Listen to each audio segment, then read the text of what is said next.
Depuis 2500 ans, les tambours de bronze font rêver les hommes. Ils furent tour à tour objets de pouvoir, instruments de musique ou encore outils de communication avec l'au-delà. Mais leur succès et leur longévité sont surtout liés à leur rôle de régulateur climatique. À toutes les époques, ils furent l'objet d'un commerce sur de longues distances, une tendance qui ne se dément pas aujourd'hui puisqu'ils continuent d'alimenter passions et trafics.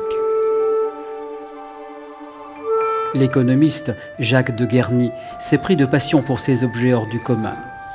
Durant 4 années, il a sillonné les routes du sud de la Chine et de l'Asie du Sud-Est à la rencontre des meilleurs spécialistes, des fondeurs et des derniers tambourinaires. Il s'est forgé une opinion détachée des idées reçues et des passions nationalistes. Il nous fait découvrir ici le fruit de sa recherche, à la croisée de l'histoire et de l'économie, avec pragmatisme et humour.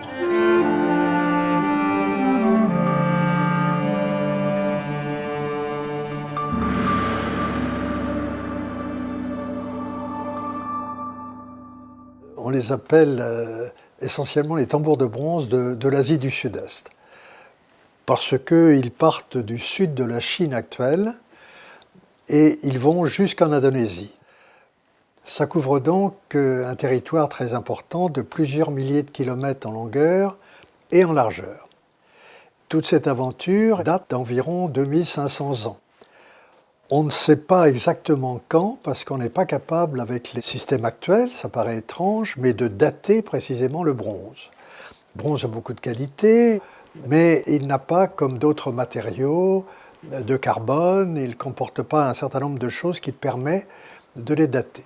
Et on date finalement les tambours en partie en tenant compte de ce qui les accompagne dans les tombes, c'est-à-dire très souvent des bijoux, car ils valaient cher, la clientèle était riche, mais tout ça est un peu approximatif. N'empêche qu'on peut dire, sans se tromper, que ces tambours sont nés environ il y a 2500 ans, c'est-à-dire 500 ans à peu près avant Jésus-Christ, dans la vallée du fleuve Rouge. Donc on a là un grand fleuve, toujours emprunté, et bien entendu les gens se sont installés auprès du fleuve, source de richesse, surtout quand on cultive le riz, et c'est là qu'ils ont créé des petits royaumes qui étaient florissants 500 ans avant Jésus-Christ, autonomes, ce qui fait que quand on dit que ces royaumes étaient vietnamiens, non, le Vietnam n'existait pas. La prélangue vietnamienne se parlait un peu, sans doute, mais rien à voir avec un pays. Et le Yunnan, de l'autre côté, c'est-à-dire côté chinois, n'était pas chinois. Donc la grande bataille à propos des tambours de bronze entre Vietnamiens et Chinois n'a aucune raison d'être, puisqu'à l'époque, la Chine n'occupait pas ces territoires et que le Vietnam n'était pas encore créé.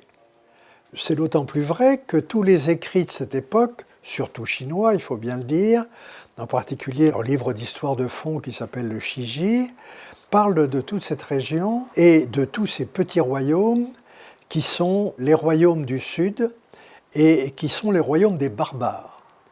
Donc les tambours de bronze ont été créés par des barbares. Nous sommes à l'âge de bronze. L'âge de bronze est arrivé tardivement dans sa région par rapport à l'Europe qui a connu le bronze qui a été créé vraisemblablement dans ce qui prenait la place de la Turquie à l'époque. Et en quelques milliers d'années avant Jésus-Christ, ça a mis du temps pour traverser toutes les steppes du Nord, arriver en Chine à peu près au 3e millénaire avant Jésus-Christ, et ça a encore mis presque 2000 ans pour atteindre ces régions du fleuve Rouge. Donc ça allait lentement, et bien entendu, tous les habitants successivement ont été touchés par ce que représentait le bronze, une véritable révolution.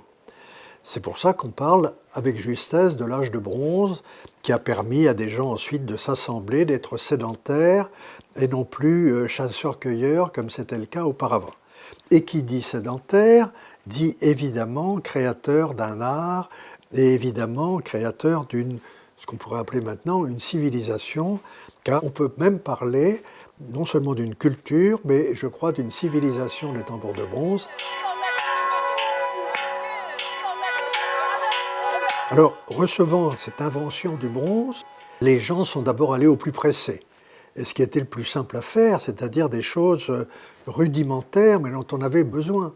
Des pointes de flèche, des hameçons. Quel progrès par rapport au cuivre pur antérieur qui n'était pas résistant. Et puis ensuite, on s'est enhardi, on a mieux su se servir du bronze. Ça demande tout de même des températures de l'ordre de 1000 degrés, et c'est pas évident. Et on a fait évidemment des choses qui correspondaient à la vie courante, et en particulier des chaudrons, parce qu'on a toujours besoin de manger et de manger chaud, et le bronze permettait précisément de faire de nouveaux instruments, les chaudrons, qui permettaient un grand progrès dans l'alimentation. Et puis, on s'est aperçu que chez Chaudron, non seulement c'était formidable pour faire cuire les aliments, mais que aussi, quand on tapait dessus, eh bien, ça rendait des sons qu'on ne connaissait absolument pas jusqu'à présent. Le son du bronze est un son profond, est un son superbe pour les oreilles par rapport à ce qui pouvait exister auparavant.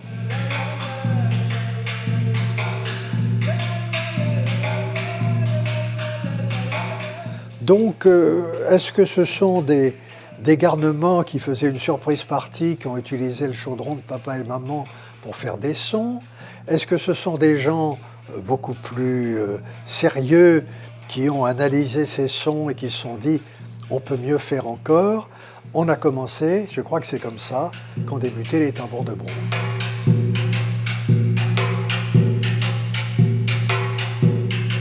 Alors beaucoup de bons esprits, dont je ne suis pas donc, pensent que ça a pu faire l'objet d'une invention géniale. Du jour au lendemain, quelqu'un a inventé les tambours. Non, je crois qu'on est parti de chaudrons existants. Ça a été la matrice des tambours. Alors ensuite, on a modernisé l'affaire. On l'a modernisé en donnant des formes permettant d'émettre les sons les plus importants, avec une caisse de résonance musicale, le son s'échappant. Lorsqu'on retourne ce tambour, on va taper dessus et le son va partir par en dessous. À partir de là, on s'est dit, mais ces sons, on les émet pour un certain nombre de raisons, ou on veut les émettre pour un certain nombre de raisons.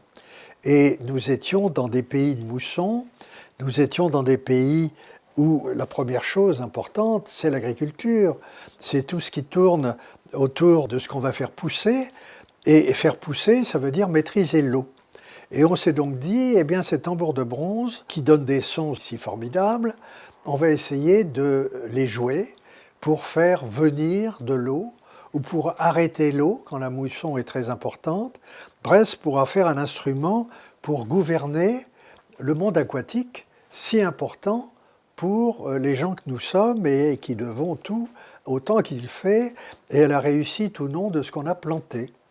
Alors, on s'est dit, on va taper dessus et on va jouer un peu le rôle des grenouilles qui coassent.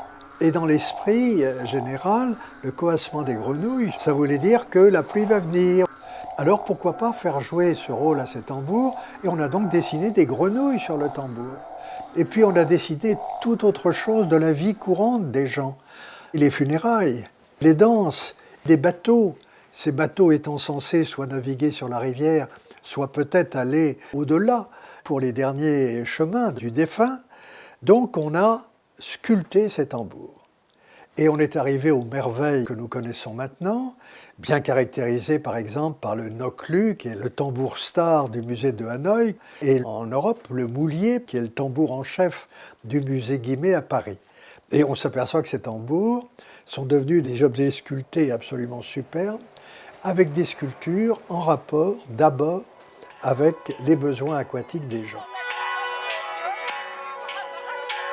On ne connaît pas très bien ce que ça signifie. Il y a divers savants qui se sont exprimés sur ce sujet, mais quoi qu'il en soit, ce fut un grand succès. Et très rapidement, ces tambours se sont répandus, surtout au sud du lieu où ils avaient été créés, parce qu'au nord, c'était l'Empire chinois, et l'Empire chinois n'ouvrait pas ses portes comme ça. Finalement, c'était de l'animisme pur et dur. Et l'Empire chinois était en train d'être bouddhisé, donc ne voulait pas avoir en plus ce genre d'idolâtrie, si je puis dire. N'empêche que dans ces régions des barbares du Sud, qui vont rapidement être colonisées par les Chinois, eh bien, c'est à ce moment-là que ces tambours sont partis un peu partout vers le sud. Parti comment? En utilisant les voies d'eau essentiellement, en descendant le fleuve Rouge, le Mékong ensuite, le Chao Phraya, Bangkok, etc. Et aller petit à petit jusqu'en Indonésie par une voie de terre. Ça prenait à peu près 2 mois d'après ce que l'on sait, mais le tambour partait du fleuve Rouge, allait jusqu'à Java. Et puis quand on a su encore mieux manier la boussole, c'est-à-dire au début de l'ère qui correspond à notre ère chrétienne, eh bien, des bateaux ont pu aller directement du golfe du Tonkin, dans lequel se jette le fleuve Rouge, jusqu'à Java, et là, ça prenait moins d'un mois de navigation.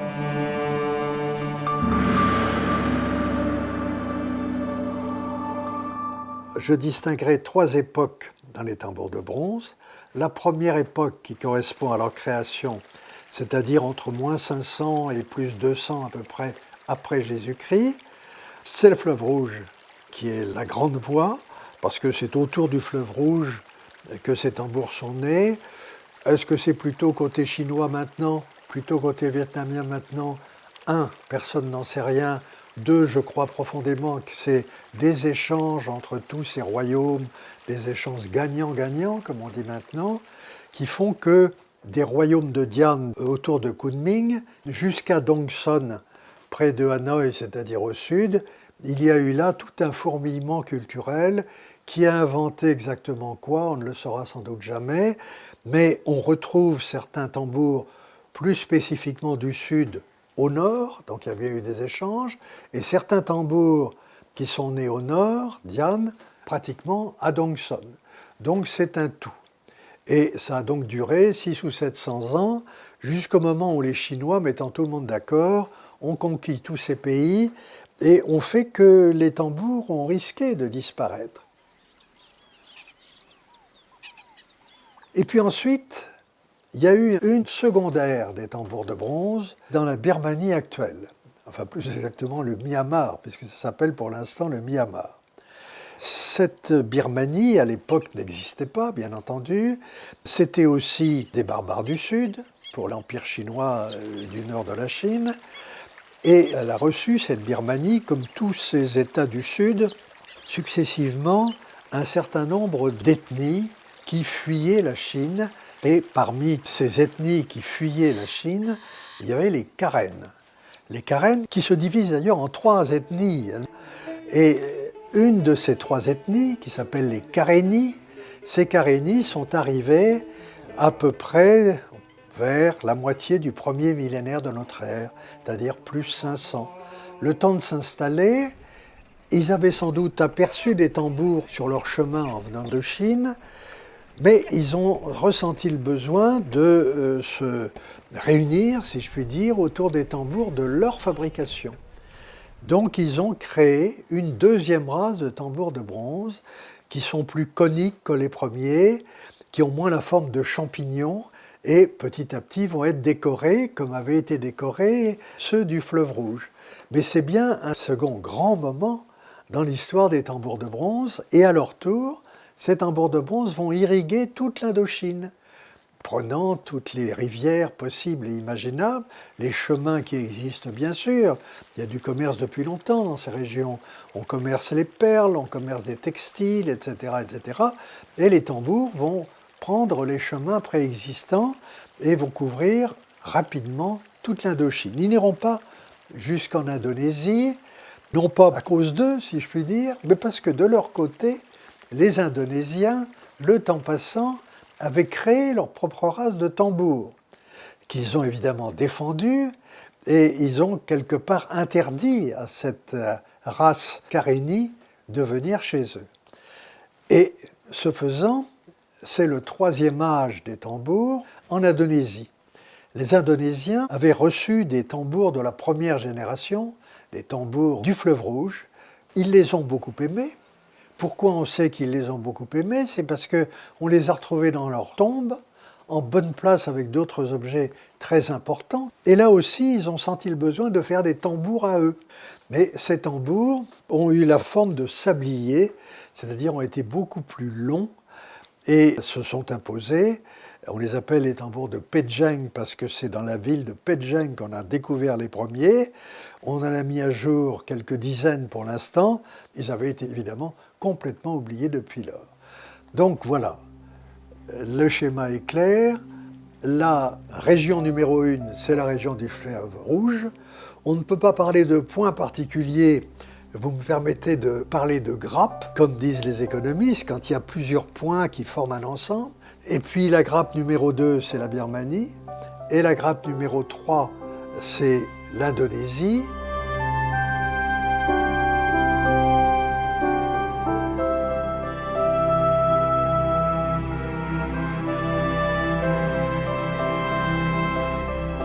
La chance de ces tambours, c'est d'être allé dans des tombes. Sinon, on les aurait complètement oubliés. Les tambours de l'époque numéro 1 ont été complètement oubliés par beaucoup de pays de l'Indochine. En Thaïlande en particulier, on ne les a découverts qu'il y a une cinquantaine d'années en faisant des grands travaux, des autoroutes, des grandes maisons, etc. On est tombé sur d'anciens cimetières et maintenant on en a repéré à peu près une cinquantaine. C'est la même chose au Cambodge. Le premier tambour ancien qu'on ait découvert n'a été découvert qu'il y a une quinzaine d'années. Même chose au Laos, il n'y a que quelques années que l'on a redécouvert les anciens tambours. Même chose en Birmanie. On ne se souvenait plus que des tambours du deuxième âge, on avait perdu de vue les tambours du premier âge. Grâce aux tombes, d'abord on a pris connaissance de ces tambours, on a vu qu'ils étaient importants. Évidemment, ils n'étaient que dans les tombes de riches. Il n'y avait pas de tombes de pauvres, hein. Les pauvres n'avaient pas droit à des tombes, mais les pas trop pauvres avaient tout de même des tombes. On n'a jamais trouvé de tambour chez eux. On a trouvé parfois des morceaux de tambour, une grenouille qu'on avait cassée, une anse qu'on avait cassée, ce qui montre bien que pour tout le monde, même si on n'avait pas beaucoup d'argent, les tambours de bronze étaient importants. Donc, funérailles, oui, mais ça veut dire qu'avant on y croyait. Donc ils ont représenté quelque chose, et si on les met dans les tombes, à l'époque où on pense qu'il y a une autre vie après la mort, ça veut bien dire aussi que ça va être des bagages d'accompagnement tout au long de ce voyage qui va permettre d'avoir de la musique autour de soi. Voilà comment on a découvert les tambours, et voilà comment on a la preuve qu'ils étaient très importants. Aujourd'hui encore, en Asie du Sud-Est, certains peuples animistes continuent de déposer dans les tombes des moyens de subsistance pour la vie du défunt dans l'autre monde, ainsi que des objets lui ayant appartenu. Ici, chez les Djarai du Cambodge, argent, vivres, ustensiles de cuisine, hôtes, jarres précieuses, mais aussi un gong de bronze. Tous ces objets accompagneront le mort dans l'autre monde. Ce témoignage contemporain peut nous éclairer sur les pratiques funéraires anciennes.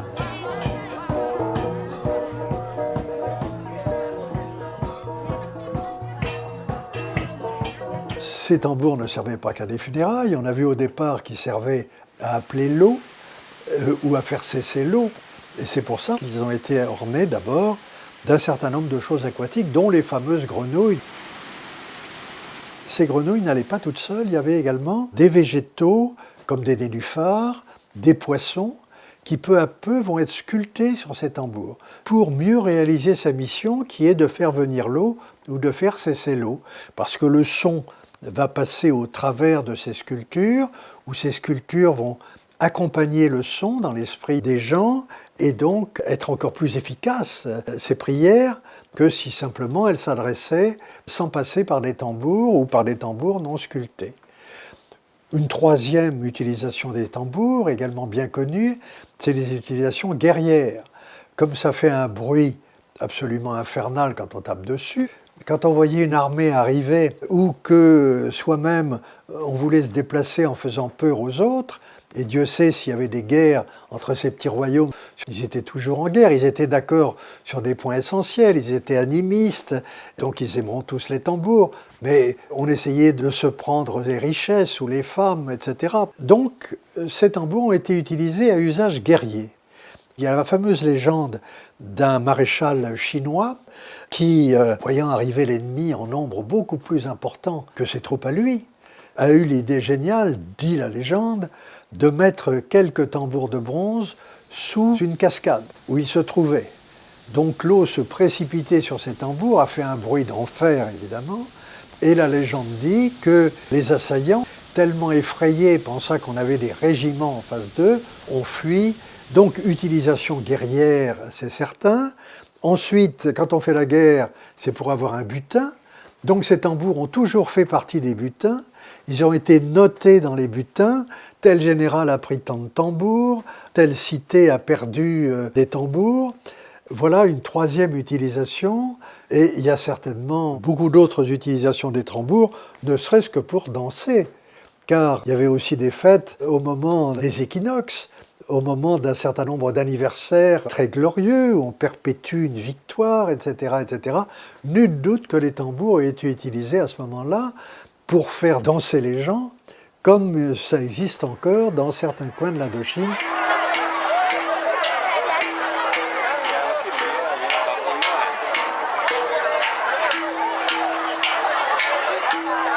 Des tambours de bronze ont été construits en Chine jusqu'à maintenant, et en particulier jusqu'à la dernière impératrice Qing, qui était donc sur le trône jusqu'au début du XXe siècle. L'Empire central de Chine étant déjà créé, les Chinois en ont eu assez de ces gens qui venaient faire des razzias chez eux, et 200 avant Jésus-Christ ont décidé de prendre leur contrôle. Ça a pris un siècle ou deux, mais ça a été terrible, puisqu'ils ont coupé toutes les activités existantes et en particulier ont donné un rude coup aux fabricants de tambours, puisque au Vietnam, qui a été pris par les Chinois à l'époque, eh bien, il y avait pratiquement interdiction de faire des tambours.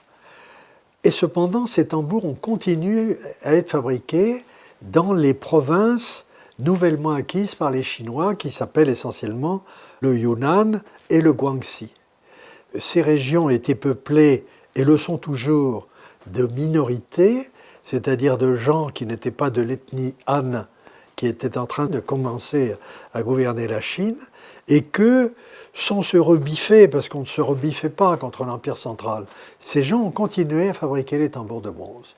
Donc on a eu la génération des tambours champignons qui ont perduré en Chine, et on retrouve dans toute l'histoire de la Chine des dynasties Song, des dynasties Ming, des dynasties Qing, où on parle de ces tambours que l'on fabrique, que l'on vend, que l'on s'échange, que l'on se prend lorsqu'on est en guerrois, etc., etc. Donc la Chine a joué un très grand rôle en faisant que ces tambours n'ont jamais été oubliés en Chine, mais la Chine n'a jamais été pour les tambours. On les a tolérés. Les tambours étaient des objets animistes fondamentalement. Donc les grandes pensées chinoises, que ce soit le confucianisme ou que ce soit ensuite le bouddhisme, n'ont jamais aimé les tambours. Les tambours de bronze sont donc nés dans une région qui correspond aujourd'hui au sud de la Chine et au nord du Vietnam. Mais ailleurs, en Asie du Sud-Est, d'autres cultures ont acheté ou recréé selon leur goût ces régulateurs climatiques tellement indispensables à la vie. Jacques de Guerny a exploré chacune de ces aires culturelles, aujourd'hui découpées par des frontières étatiques.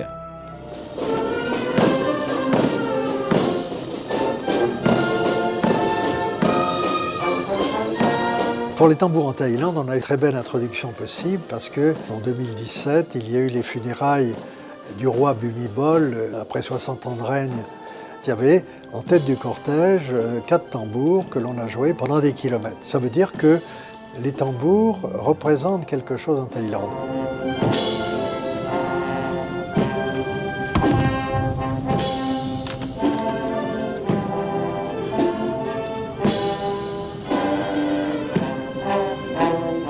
Si on va au musée, il y a aussi beaucoup de tambours.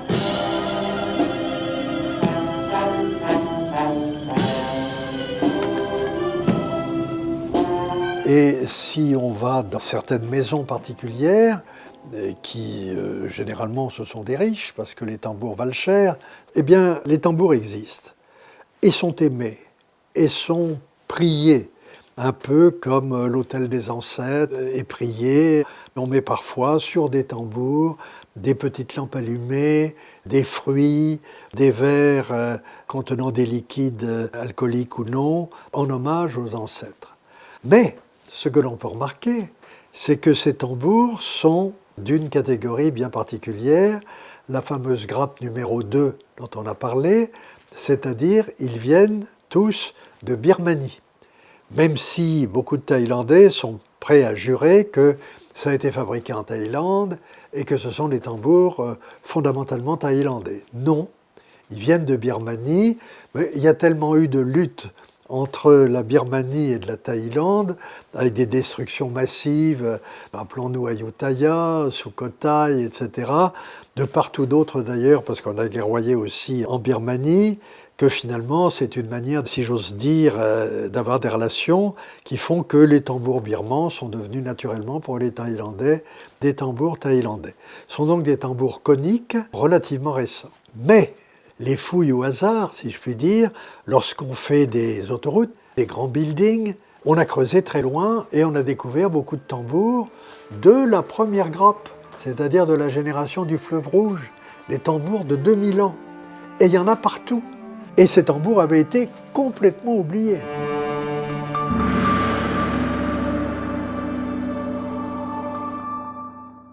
Le Laos a été considéré jusqu'à ce que le Laos devienne un régime communiste comme la patrie des tambours, parce que toutes les familles, ou presque, avaient des tambours.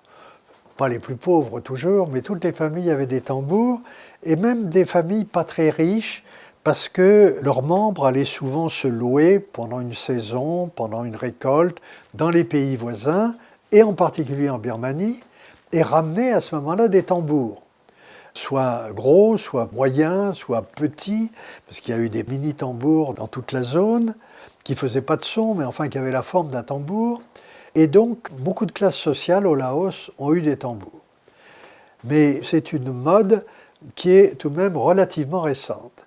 C'est-à-dire qu'elle date peut-être de 200 ou 300 ans, et qu'aucun de ces tambours jusqu'à présent, sauf preuve contraire à trouver demain, il faut être humble évidemment, mais qu'il n'y a pas eu de tambour fabriqué au Laos. En tout cas dans le Laos actuel, avec les frontières actuelles, qui sont essentiellement des frontières coloniales.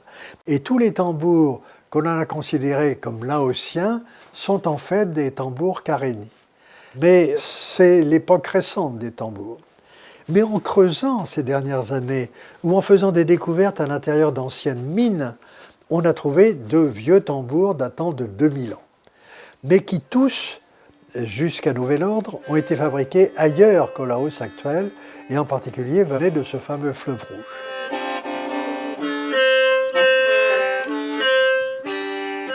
En janvier 2008, nous étions contactés par un personnel de la compagnie minière en charge de la découverte fortuite.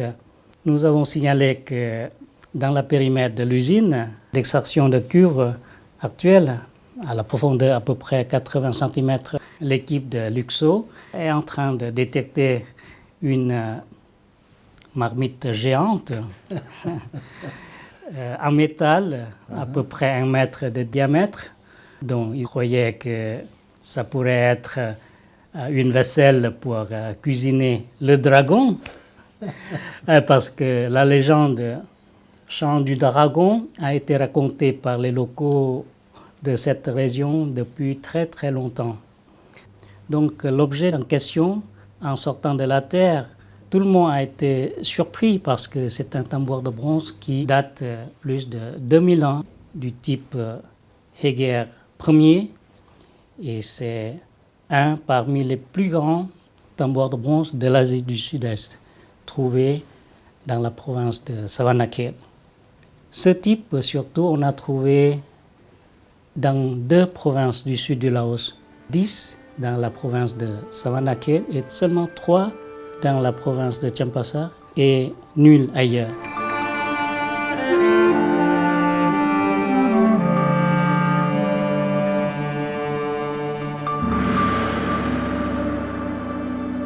Le Cambodge, jusqu'à présent, est très pauvre en matière de tambour. La première découverte de tambour date d'une quinzaine d'années à Proehar. C'est la première fois que l'on découvre vraiment un tambour ancien au Cambodge. Lors de l'année 2015, il y a des pillages terribles dans le province de Raven. Les gens villageois Il a découvert pas mal de tambours et l'a vendu à quelqu'un de Phnom Penh, est venu au village pour collecter tous les tambours de Phong. Donc à cette époque-là, quand les archéologues du ministère de la Culture et de la faculté d'archéologie venaient au site pour faire des études, des fouilles, et on peut travailler avec les gens villageois pour récupérer les restes. Il n'y a que les parties sous la route, les gens villageois ne peuvent pas faire des fouilles. Donc, c'est parti que les archéologues peuvent récupérer, stratigraphier les restes. Donc, on a trouvé pas mal de bijoux en or et un tambour de bronze. Un petit peu particulier, c'est le tambour, il y a un crâne dans le tambour. C'est-à-dire le tambour utilisé pour le cérémonie funéraire. Dans la collection personnelle du roi, il y a quelques tambours.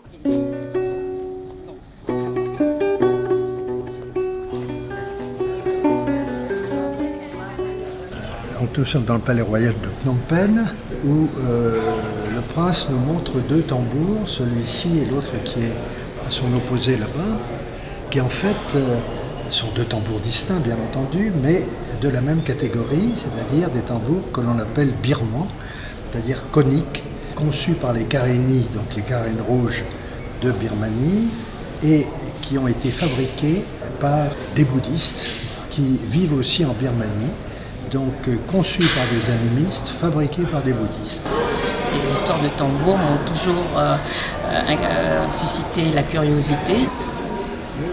Nous avons au Palais Royal une cérémonie de prière qui est faite en début de saison des pluies, où Sa Majesté le Roi assiste. Des bougies sont allumées et chaque bougie représente une province du royaume. Et un maître de cérémonie, un haora, un baku, nous annonce les précipitations qui auront lieu dans l'année qui va venir. Donc Phnom Penh aura de l'eau ou de la sécheresse, Battambang, Siem Reap, Prey Veng. Donc toutes les provinces sont citées en fonction de l'écoulement de la cire des bougies. Par contre, je n'ai jamais eu l'occasion depuis mon retour au Cambodge d'avoir entendu le fameux son de ces deux tambours au Palais Royal.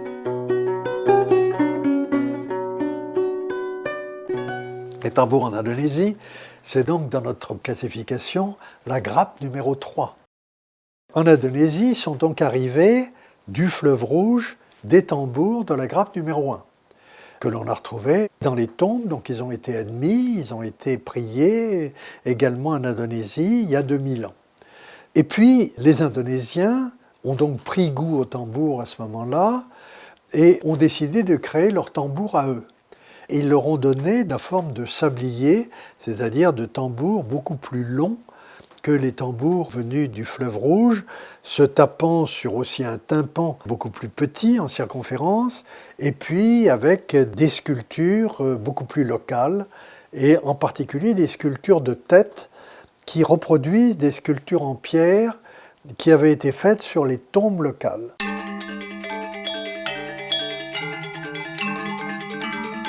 Il existe, parmi ces tambours fabriqués par les Indonésiens, un tambour extraordinaire découvert à Bali, connu sous le nom de lune de Pejeng. Le tambour de Pejeng est un tambour très particulier. D'abord parce que c'est le premier qui a été découvert, en tout cas à notre connaissance, à la fin du XVIIIe siècle. Et d'autre part parce que c'est le plus long de ceux découverts, 1,98 m de long, ce qui est considérable. Et Pejeng parce que c'est le village dans lequel il a été trouvé à Bali.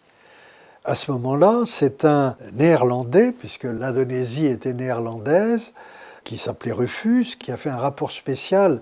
Donc, il a vu cette immense affaire. Les gens pensaient que c'était quelque chose qui était tombé de la Lune. Donc, on a appelé cet instrument la lune de Pejeng. Et c'est devenu la référence de tous les tambours indonésiens. Partout, maintenant qu'on s'intéresse aux tambours, on essaie de trouver les moules des tambours.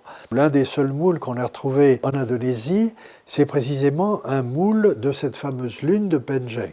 Alors, ce n'est pas un moule qui fait 1,98 m de long, c'est un moule qui fait quelques dizaines de centimètres, mais qui correspond à une partie bien particulière du gros tambour.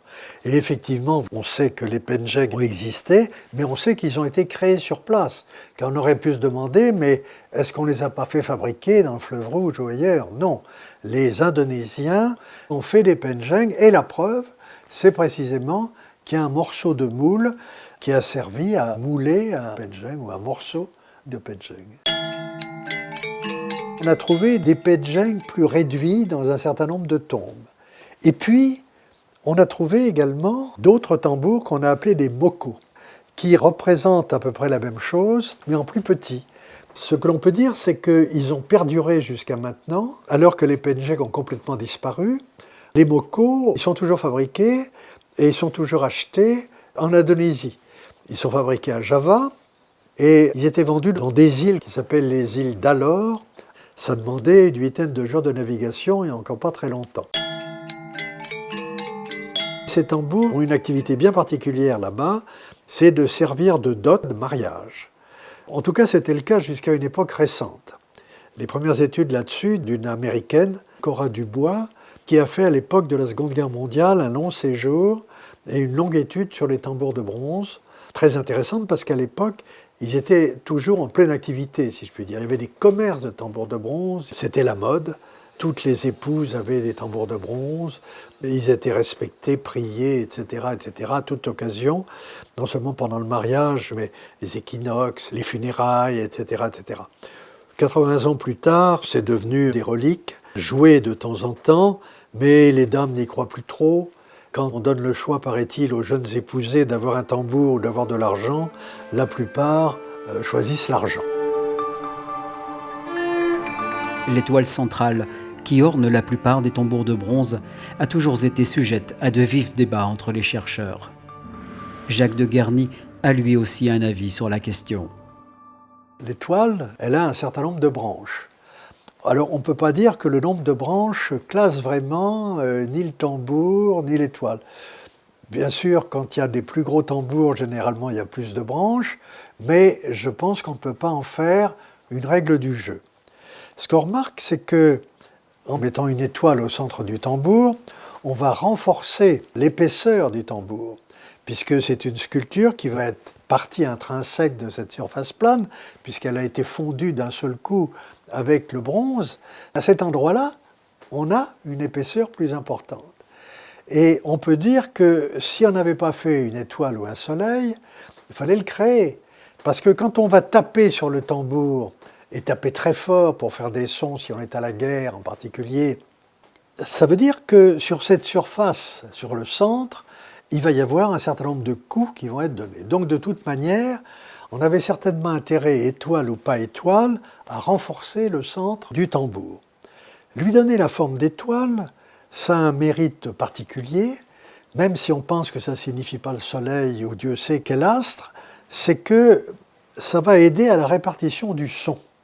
C'est-à-dire que le son, on va frapper au milieu, va s'échapper et va en particulier être sensible au format de cette étoile, appelons-la étoile, pour s'échapper. Ce qu'on peut dire également, c'est que, puisque c'est une sculpture ronde, ce tympaéthéron, il fallait bien faire quelque chose au centre. Et que même dans les cultures qui n'étaient pas des cultures de soleil, j'allais dire dans le monde entier, on a toujours eu quelque chose à mettre au centre du dispositif. On ne pouvait pas laisser ça vide, d'autant qu'on allait cogner dessus. Donc toutes ces raisons font que, oui, ça a une apparence d'étoile, pour nous occidentaux en particulier, mais que ce n'est pas nécessairement une étoile, et plusieurs pensent que ce n'est pas forcément une étoile, et parmi les grands spécialistes, eh bien, on ne peut pas parler d'étoile. J'ajouterai un dernier petit point. Je me suis amusé puisque je me suis promené dans tous ces pays. À chaque fois, j'ai vu les tambours, j'ai vu les professionnels, les universitaires, les professeurs, les directeurs de musées. Puis j'ai vu aussi des paysans. Mais quand on demande à ces gens de dire qu'est-ce que vous pensez, c'est une étoile? Alors, on vous regarde avec des grands yeux, ça, une étoile? Et quand on leur demande de dessiner eux-mêmes une étoile, jamais on m'a dessiné une étoile comme ça. On distingue quelque chose qui tourne un peu, mais qui n'a pas la forme d'étoile au sens occidental du terme.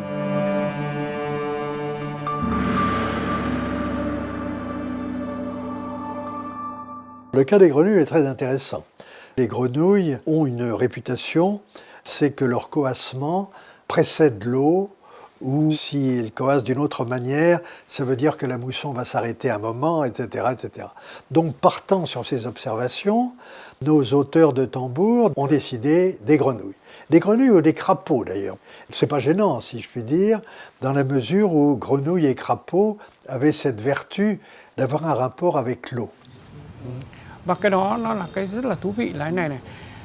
Trống đó chủ yếu sử dụng ở cái vùng biên giới, vùng Hà Giang, vùng Mèo Vạc, gọi là cái trống lô lô do người lô lô sử dụng và cho đến bây giờ vẫn sử dụng. Họ sử dụng bằng cách như thế này, tức là trong những ngày nghi lễ là họ dùng trống họ đánh để nhảy múa và mừng, ví dụ như là mừng năm mới, mừng cái ngày thu hoạch mùa màng mới trong năm. Và họ phân chia ra là những cái trống đó có trống đực và trống cái, đã mang một cái ý nghĩa phồn thực. Và cái tiếng trống đánh nó còn có không những là chào mừng năm mới mà nó còn xua đuổi tà ma. Những cái trống đồng đó là thường là đóng cái vai thần bảo hộ cho cả một cộng đồng của người Lô Lô.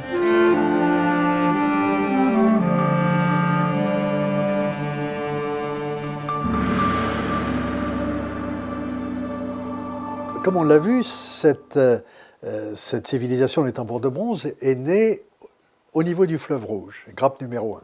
Et puis elle s'est répandue un peu partout jusqu'à être à la base des grappes numéro 2, des grappes numéro 3, en tout cas d'envahir toute l'Indochine et toute l'Indonésie.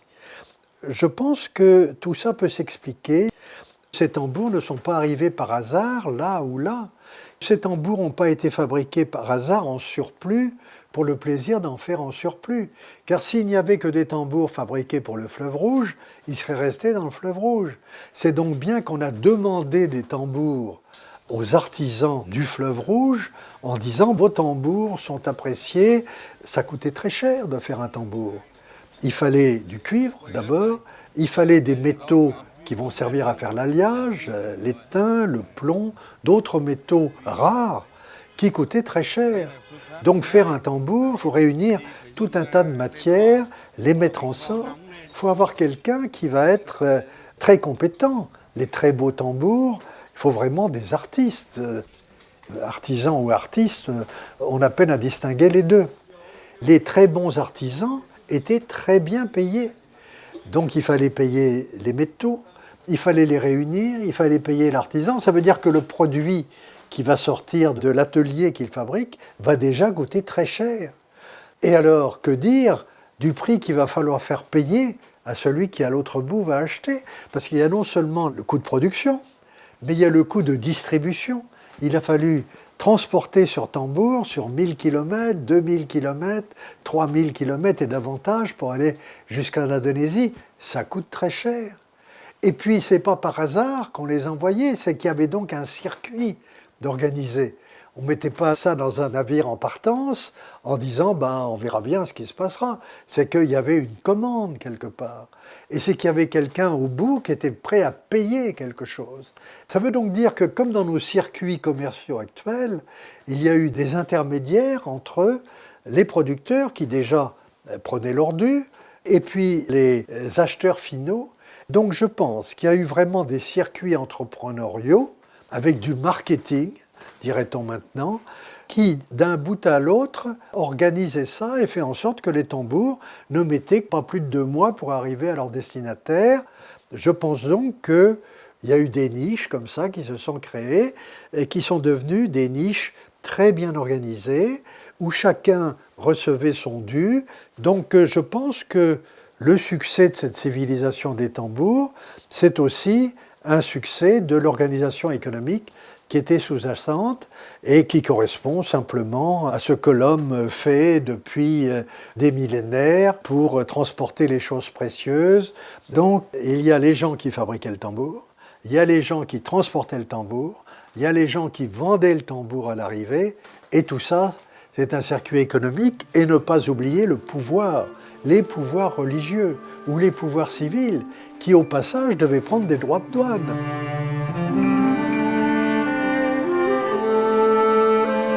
Les tambours de bronze ont désormais 25 siècles d'histoire. Mais que reste-t-il aujourd'hui de cette fabuleuse aventure? Quelle perspective pour leur devenir?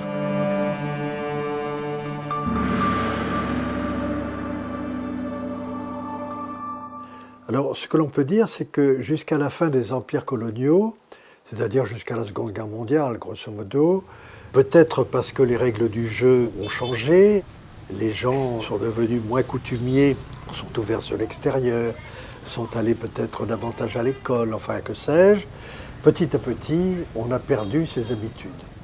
Dans tous les pays que j'ai visités, il y a peu de funérailles organisées vraiment autour des tambours de bronze. De temps en temps, on en sonne un ou deux.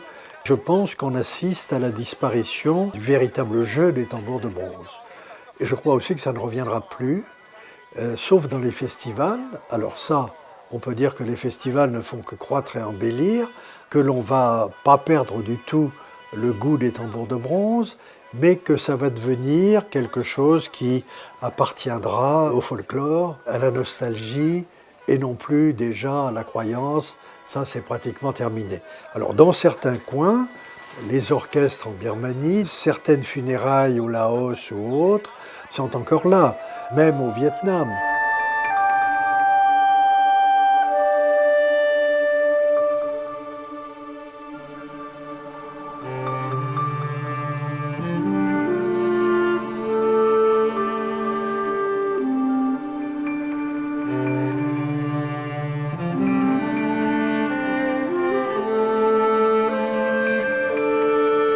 Ví dụ như là chỗ chúng ta đang ngồi hiện tại giờ là đền Đồng Cổ. Đền Đồng Cổ chữ Hán là đền thờ chống đồng. Thì ở Hà Nội thì có cái đền Đồng Cổ mà có lẽ là hoành tráng nhất. Nó liên quan đến một cái mà trong thư tịch đã chép. Ngày xưa thời vua Lý và vua Lê cũng rất là cảm thấy là chống đồng nó là một vị thần thiêng liêng. On en joue dans les églises catholiques également. Les églises catholiques de Loiko, qui est la capitale de la Birmanie pour les tambours, on admet au baptême qu'on amène des tambours ou au mariage et qu'on joue du tambour dans l'église. Mais enfin, ça ne correspond plus du tout à l'esprit premier. Il n'y a plus d'animisme là-dedans, si donc on peut dire que l'animisme est toujours partout en Asie où il est resté très profondément ancré, mais ça n'est plus le jeu du tambour de bronze qu'on avait encore il y a peu, d'autant que l'on ne fabrique plus en Birmanie de tambours de bronze depuis quelques dizaines d'années où les derniers fabricants sont morts sans laisser d'héritiers, si je puis dire. Alors, il faut se résoudre, les tambours de bronze, ça a duré 2500 ans, c'est tout de même pas mal. Il y a peu d'instruments, il y a peu de civilisations qui ont duré aussi longtemps que les 2500 ans des tambours de bronze. C'est devenu des objets toujours respectés, sans doute plus priés, mais très admirés. Et il n'y a pas de grand musée au monde qui n'ait pas maintenant des tambours de bronze. Il y a des collectionneurs qui, hélas, sont à la base d'un marché noir horrible, qui sont demandeurs de tambours de bronze, donc on ne va pas oublier les tambours de bronze. Ils vont perdurer en tant que trésor de l'humanité, ayant couvert dans une certaine région du globe 2500 ans d'histoire. J'allais dire, c'est déjà pas mal, et tant mieux, mais ne rêvons pas, même dans les îles d'alors, les dames qui reçoivent en dot un tambour de bronze n'y croient plus vraiment. Aujourd'hui, les tambours de bronze font l'objet d'un trafic à grande échelle, qui ne peut être enrayé que par une coordination internationale. Des dispositifs légaux existent, mais une réelle connaissance de ces objets précieux fait défaut. Jacques de Guerny tente de mobiliser les acteurs internationaux afin de faire protéger les tambours de bronze. So my subject today is to speak of awareness and protection of bronze drums. We have some existing rules. The first is the UNESCO rule dating of the year 1970 to protect, if I may say so, everything. And a lot of other organisms exist. I only take an example. ICOM, it's an organism only concerning the museums. If you put the drums in an ICOM review like this, it means that when the police, when Interpol see a bronze drum, they can do something because there is a reference and there are some rules of the game. If you are not, Interpol do nothing. We can understand it. At ASEAN level, we have to suggest them a joint list by all countries of ASEAN to be sure that the world will do something and will need the importance of bronze drums.